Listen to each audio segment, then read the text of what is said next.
காவேரியில தண்ணி வரல. அது மட்டும் சொல்லல, அதை விட இன்னும் நிறைய பேசியிருக்கிறேன். டம்மி முதலமைச்சர் அப்படின்னு ஒரு கேடுகட்ட அரசாங்கம் அமைஞ்சிருக்கு, வெக்கங்கெட்ட முதலமைச்சர் அமைஞ்சிருக்கிறார் தமிழ்நாட்டுக்கு அப்படின்னு சொன்னேன். அதற்கெல்லாம் அவங்களுக்கு கோவம் வரல. காவேரியில தண்ணி வரலன்னு சொன்னோன்னு கோவம் வந்துருச்சு.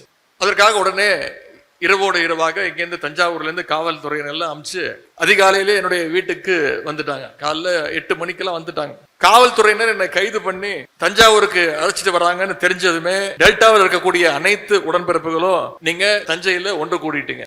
தஞ்சாவூர் போனா நிச்சயம் நம்மளால சமாளிக்க முடியாதுன்னு அண்ணன் துரை சந்திரசேகரன் சொன்னாங்க. பாத்தீங்களா, காவல்துறையினர் வண்டியை செங்கிப்பட்டி ஸ்டேஷனுக்கு திருப்பிட்டாங்க.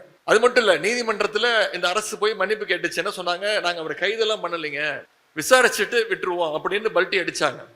நம்முடைய வழக்கறிஞர்கள் நீதிமன்றம் போய் கைது பண்ணக்கூடாதுன்னு அவங்களுடைய வாதங்கள்லாம் எடுத்து வச்சாங்க.